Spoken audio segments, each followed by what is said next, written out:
honorable principal ma'am, tutor ma'am and tutor sir.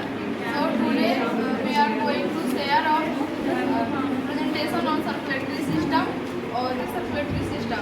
Circulatory system में system का meaning होता है ग्रुप ऑफ ऑर्गन और सर्कुलेटरी मीन्स होता है परिसंचरण, जिसका इसमें परि का अर्थ हो गया चारों तरफ और संचरण जिसका मतलब घूमने वाला।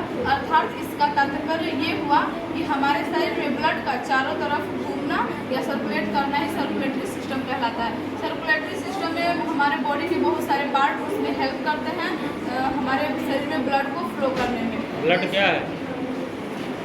ब्लड ये लंग जिसमें trachea, bronchioles, alveoli, right lungs, left lungs, अरोटाम, वीडियो बनाने के लिए थोड़ा सी इसको ऐड करके left atrium, right atrium, right trachea जो कि रेस्पिरेटरी सिस्टम का पार्ट है। ट्रैकिया या सी आकार की कार्टिलेज की बनी होती है, जाइए जिसकी वजह से यह 2.5 सेंटीमीटर होता है। ट्रैकिया दो पार्ट में डिवाइड होता है जिसे ब्रोंकी कहते हैं, और ये ब्रोंकियो राइट लंग्स में 3 पार्ट में और लेफ्ट लंग्स में 2 पार्ट में डिवाइड होते हैं जिसे ब्रोंकियोल्स कहते हैं। ब्रोंकियोल्स के में वहाँ जाके अंगूर के गुच्छे की आकृति पाई जाती है जिसे एल्वोलाई कहते हैं। राइट लंग्स का वेट होता है 625 ग्राम और लेफ्ट लंग्स का वेट होता है 525 ग्राम। आगे डिस्क्राइब करेंगे। Good evening ma'am, principal ma'am, sir ma'am. आज हम ब्लड का सर्कुलेशन कैसे होता है ये बताएंगे। Vena cava inferior vena cava का है कि हमारा पूरे शरीर से डीऑक्सीजनेटेड ब्लड को स्टोर करके राइट एटेरियम में लाता है, कैरी करता है deoxygenated blood. Superior vena cava inferior vena cava के है कि पूरे शरीर से डीऑक्सीजनेटेड ब्लड को राइट एटेरियम तक कि superior vena cava inferior vena cava हमारे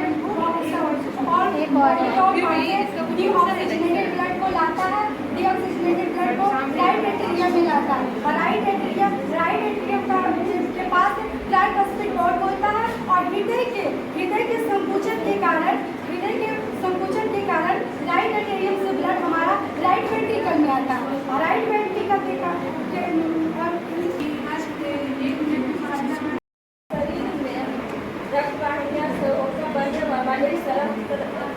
एक तरह की संयोजित ऊर्जा है जो रक्त वाहिनियां हमेशा परिसंचलन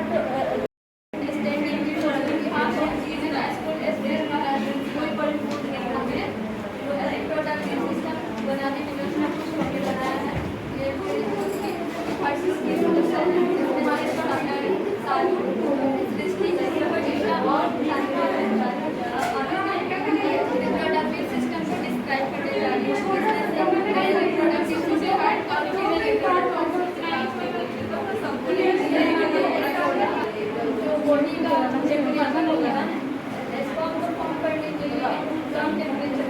कितना कम?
मेनार्क कहते हैं। और इसके बाद ही लड़कियाँ रिप्रोडक्शन कर सकती हैं। और जब ये 45 से 55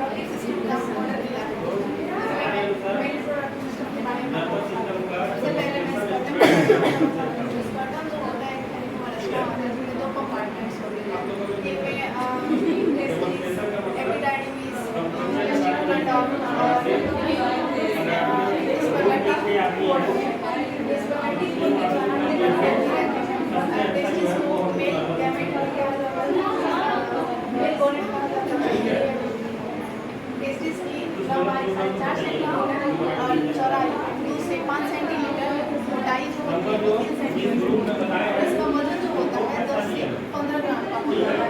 उसके बाद लो ना। होता है प्रत्येक टेस्टिस में असंख्य उन्नीत नलिकाकार संरचना पाई जाती है जिन्हें हम सेमिक्रस ट्यूब्स कहते हैं। यहाँ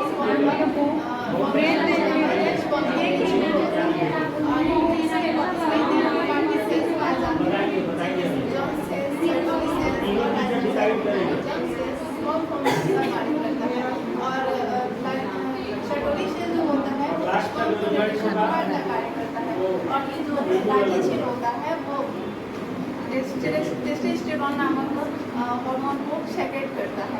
फिर इसके बाद हम एपिडाइडिमिस पे आते हैं। एपिडाइडिमिस जो होती है वो पतली नलिकाकार संरचना होती है जो कि वृषण के पश्चिमध्य भाग पे आकर के जुड़ी हुई होती है।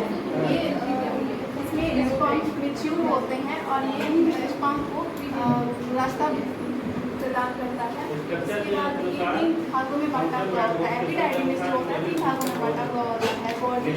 इसके बाद टेल जो होता है, एपिडाइडिमिस का जो टेल पार्ट होता है वो वाशा डिफरेंस में चेंज हो जाता है। वाशा डिफरेंस जो है आगे जा करके ये एपिडाइडिमिस से मैच्योर स्पर्म को लेकर के ये यूरेथ्रा पार्ट तक पहुंचाता है। इसमें इसका कार्य जो वाशा डिफरेंस के पुरुष नसबंदी के दौरान वाशा डिफरेंस के डॉक्टर को काट करके उसकी सीरा को बांध दिया जाता है जिसे रस्पटामी कहते हैं। फिर आगे कार्डियोवास्कुलर सिस्टम जो है स्पर्मेटिक कोट के सहारे ही टेस्टिस लटके हुए रहते हैं। स्पर्मेटिक कोट जो है वो टेस्टिस और एपिडाइडिमिस को न्यूट्रिशन प्रोवाइड करता है। इसके बाद जो होता है वो सेमिनल वेसिकल्स होता है। सेमिनल वेसिकल्स होता है एक प्रकार का हार्मोन होता है जो शरीर आकृति का होता है और ये यूरिनरी ट्रैक्ट के नीचे और मोस्टली ग्लैंड में सामने स्थित होता है। फिर इसके बाद जो होता है म्यूकस स्रावित करता है और ये सीमेंट का अधिकांश भाग तैयार करता है। म्यूकस स्रावित इसलिए करता है कि जो स्पर्म होता है उनको चिपकने से बचाया जाए या जो स्पर्म चिपक जाते हैं उससे सीधे रास्ता निकालने के लिए इसमें मदद करता है। फिर इसके बाद जो अन्य प्रोस्टेट ग्लैंड जो होता है अखरोट के आकार का होता है और ये टिश्यू से मिलकर बना होता है और एक मजबूत कैप्सूल से ढका हुआ होता है। सेट्रिक एसिड नाम ये करता है नर्व निकल रही है उसकी कुछ समूहों को हम बोलते हैं ऑटोनोमस नर्वस। अनुकंपित क्रिया में क्या होता है कि जैसे कि अचानक से कभी रोंगटे खड़े होते हैं, पसीना आना, उसके बाद से हार्ट बीट का तेज हो जाना, इस सब जो होता है अनुकंपित क्रिया होती है। पारानुकंपित क्रिया में क्या होता है कि जो सारी चीजें अनुकंपित क्रिया में हुआ है उसका नॉर्मल हो जाना पारानुकंपित क्रिया होती है। इसके बाद से हम आते हैं सेंट्रल नर्वस सिस्टम पे। सेंट्रल नर्वस सिस्टम में दो जो होता है ब्रेन और स्पाइनल कॉर्ड, उनके ऊपर जो होता है झिल्ली होती है, वो झिल्ली की 3 परतें होती है, ड्यूरामीटर्स, आर्कनॉइड मैटर और पियामीटर्स। ड्यूरामीटर जो होता है वो बाहरी परत होता है और ये बहुत ही कठोर और मोटा होता है। उसके बाद से आते हैं आर्कनॉइड मैटर्स। तो आर्कनॉइड मैटर जो होता है ये ड्यूरामीटर्स और पियामीटर्स के बीच की गुहा में जो ये कॉमन सिरमी झिल्ली होती है इसकी। उसके बाद से आते हैं पियामीटर्स। तो पियामीटर्स जो होता है ये सबसे आंतरिक परत होती है जो कि कनेक्टिव टिश्यू की बनी होती है। अब आते हैं ब्रेन के। तो ब्रेन क्या होता है, ब्रेन जो है नर्वस सिस्टम का सबसे मतलब कि मेन पार्ट ब्रेन होता है। उसके बाद से टाइप ऑफ ब्रेन बोलते हैं। तो ब्रेन में क्या बोलते हैं 3 टाइप्स होता है, फोर ब्रेन, मिड ब्रेन और हिंड ब्रेन। उसके बाद से फोर ब्रेन का भी 3 पार्ट होता है, सेरेब्रम, थैलेमस और हाइपोथैलेमस। और उसके बाद से आता है मिड ब्रेन में 2 आता है, कार्बोरा और सेरेब्रल पेंडिकल। उसके बाद से आते हैं हिंड ब्रेन। हिंड ब्रेन का भी 3 पार्ट होता है, सेरेबेलम उसके बाद से आता है पॉन्स वेरोलाई, मेडुला ऑब्लोंगाटा। हम करते हैं कि ब्रेन जो है हमारा, ये क्रेनियम खोपड़ी में क्या होता है, बंद होता है। जो क्रेनियम बोन्स जो होता है वो 8 बोन्स का ग्रुप होता है। ये ग्रुप जो होता है मतलब एक क्रेनियम जो होता है, इसका जॉइंट्स को हम फेब्रल जॉइंट्स बोलते हैं, जो कि बहुत ही मजबूत होता है। ब्रेन जो है उसके नीचे एक झिल्ली में बंद होता है, उसके लेयर्स को हम मेनिंजिस लेयर्स बोलते हैं। ब्रेन के अंदर एक डिजीज होता है जिसको हम मेनिंजाइटिस डिजीज बोलते हैं। ये क्यों होता है? तो जैसे कोई अगर हमको मारता है तो पहले तो चोट हमको क्रेनियम पे लगता है, अगर कोई अत्यधिक जोर से मार दे तो क्रेनियम के अंदर जो मेनिंजिस हमारा झिल्ली है जिसमें कि ब्रेन है, उसके ऊपर चोट लगने से मेनिंजिस जो होता है डैमेज होता है, जिसके कारण मेनिंजाइटिस डिजीज होती है। ब्रेन जो है तंत्रिका कोशिका का बना होता है जिसको हम न्यूरॉन्स बोलते हैं। न्यूरॉन सेल्स में क्या होता है कि कोशिका विभाजन होता है नहीं होता है, लेकिन उसमें क्या होता है 90% भाग में क्या बोलते हैं न्यूरॉन सेल पाया जाता है, लेकिन 10% भाग में ग्लियन सेल पाए जाते हैं। तो उसमें होता है कि ग्लियन सेल जो होते हैं ट्यूमर या कैंसर हो जाता है। और उसके बाद ब्रेन के पास जो सूचनाएं भेजने का कार्य होता है, सोडियम के दौरान वहाँ पे सूचना जो है पहुँचती है। बात करते हैं स्पाइनल कॉर्ड की। स्पाइनल कॉर्ड जो होता है वो हमारे मतलब कि 31 जोड़ी जो है उससे नर्व्स निकली हुई होती है। उसके बाद ये मेडुला ऑब्लोंगाटा से स्टार्ट होकर कैटलेस तक फैली होती है। ये हमारे सेंट्रल नर्वस सिस्टम का बेलनाकार भाग बनाता है, ठीक है। इसकी लेंथ जो होती है 45 सेंटीमीटर होती है। उसके बाद से हम central nervous system, peripheral nervous system and autonomous nervous system. और जो सेंट्रल नर्वस सिस्टम होता है उसका 2 पार्ट्स होता है, brain and spinal cord. Brain पहले जानते हैं, ब्रेन जो होता है वो उसका लोकेशन होता है बिलो क्रेनियम। ब्रेन का अध्ययन हो या फिर नर्वस सिस्टम का अध्ययन हो उसको न्यूरोलॉजी के अंतर्गत करते हैं, और उसके डॉक्टर को न्यूरोलॉजिस्ट बोलते हैं। ब्रेन का जो वेट होता है 1300 से 1400 ग्राम होता है, और बच्चों में 300 से 400 ग्राम होता है। और मनुष्य का दिमाग जो होता है सभी जीवों में सबसे डेवलप माना जाता है, होता भी है। और डॉल्फिन का सेकेंड मोस्ट इंटेलिजेंट एनिमल की श्रेणी में आती है डॉल्फिन। ब्रेन का जो सुरक्षा प्रदान करने वाला उपकरण, प्यास लगना, नींद आना, मूड, इमोशन, स्माइलिंग, इस सब को कंट्रोल करता है वो हाइपोथैलेमस होता है। एंड पावर, इमोशन, मेमोरी, इस सब को कंट्रोल करता है सेरेब्रम। और मिड ब्रेन आता है। मिड ब्रेन जो होता है वो माइंड का छोटा भाग होता है, और फोर ब्रेन जो होता है माइंड का बड़ा भाग होता है। तो मिड ब्रेन क्या करता है 2 सेंसरी ऑर्गन को कंट्रोल करता है, उसको ब्रेन के किस पार्ट में भेजना है उसका डिसीजन लेता है, ब्रेन के किस पार्ट में कौन से मैसेज को भेजना है।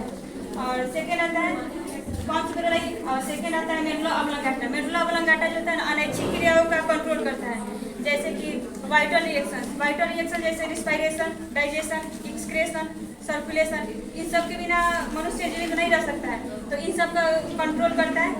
और जो एसेसरी रिएक्शन होते हैं जैसे कि छींक आना, वोमिटिंग, इन सब के बिना मनुष्य जीवित रह सकता है, इसके बिना, तो ये एसेसरी रिएक्शन आते हैं। और एक सेरिबेलम ये मस्तिष्क का छोटा वाला भाग, और ये जो होता है फोर ब्रेन होता है, इसी का पार्ट होता है सेरेब्रम। ये बॉडी को बैलेंस बना के रखता है, ना, बॉडी को बैलेंस बना के रखता है, मसल्स कॉन्ट्रैक्शंस में सहायता प्रदान करता है। और ये सेरेबेलम जो होता है, और इसमें अधिक चोट लगने से ना व्यक्ति की मृत्यु हो जाती है, क्योंकि मसल्स कॉन्ट्रैक्शन नहीं हो पाता है तो व्यक्ति की डेथ हो जाती है। जाल होता है जो हमारे से पूरे हर साइड जाल होता है जो हमारे बॉडी को कंट्रोल करता है। नर्वस सिस्टम सेंसरी ऑर्गन से सेंस जो भी सूचनाएं होती है विभिन्न सूचनाओं को ग्रहण करता है, और ये हमारे मेडुला ब्रेन और स्पाइनल कॉर्ड तक पहुंचाता है, और यहाँ से जो भी सूचनाएं भेजी जाती हैं जो हमारी इफेक्टेड ऑर्गन तक पहुंचाता है। और उसके बाद जो भी हम कंट्रोल करते हैं उसके हिसाब से हम अपने आप को, अपने बॉडी को कंट्रोल करते हैं। न्यूरॉन जो कि नर्वस सिस्टम का एक बहुत ही इम्पोर्टेंट पार्ट है, यह हमारे बॉडी की संरचनात्मक एवं क्रियात्मक इकाई है। यह न्यूरॉन की लंबाई लगभग 100 सेंटीमीटर होती है। न्यूरॉन